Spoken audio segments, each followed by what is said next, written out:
Rajagopalachari formula Bharat के स्वतंत्रता संग्राम के दौरान 1944 में प्रस्तुत किया गया एक महत्वपूर्ण राजनीतिक प्रस्ताव था। इसे चक्रवर्ती राजगोपालाचारी ने प्रस्तावित किया था, जो एक प्रमुख कांग्रेस नेता और गांधी जी के करीबी सहयोगी थे। इस फार्मूले का उद्देश्य कांग्रेस और मुस्लिम लीग के बीच सहयोग स्थापित करना था, ताकि भारत को ब्रिटिश शासन से स्वतंत्र कराया जा सके। पृष्ठभूमि: 1942 में भारत छोड़ो आंदोलन क्विट इंडिया मूवमेंट के बाद कांग्रेस और मुस्लिम लीग के संबंध और भी खराब हो गए थे।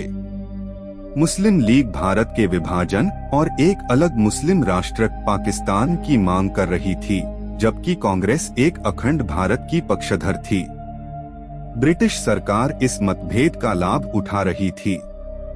इसी समय राजगोपालाचारी ने एक प्रस्ताव रखा, जिससे दोनों पार्टियों के बीच समझौते की संभावना बने। राजगोपालाचारी फार्मूला के प्रमुख बिंदु: संविधान निर्माण के बाद जनमत संग्रह। भारत की आजादी के बाद ऐसे क्षेत्रों में जनमत संग्रह प्लेबिसाइट कराया जाएगा जहां मुस्लिम बहुल आबादी है, जैसे पंजाब, बंगाल, सिंध।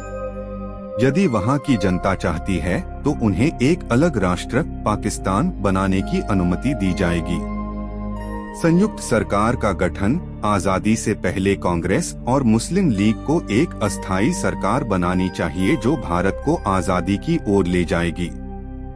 संधि के तहत अलगाव। यदि मुस्लिम बहुल इलाके अलग होना चाहते हैं तो यह प्रक्रिया शांतिपूर्ण और संधिपूर्वक होनी चाहिए। अल्पसंख्यकों के अधिकार। विभाजन के बाद भारत और पाकिस्तान दोनों ही देशों में अल्पसंख्यकों के अधिकारों की रक्षा की जाएगी। प्रतिक्रिया: महात्मा गांधी ने इस फार्मूले का समर्थन किया और इसे भारत की एकता बनाए रखने का रास्ता माना। मोहम्मद अली जिन्ना, मुस्लिम लीग के नेता, ने फार्मूले को ठुकरा दिया क्योंकि उसमें पाकिस्तान की मांग को पूरी तरह से स्वीकार नहीं किया गया था। कांग्रेस के कई नेताओं ने भी फार्मूले का विरोध किया। महत्व: यह फार्मूला कांग्रेस और मुस्लिम लीग के बीच बातचीत शुरू करने की एक गंभीर कोशिश थी। यह भारत के विभाजन पर खुली चर्चा का पहला मंच बना।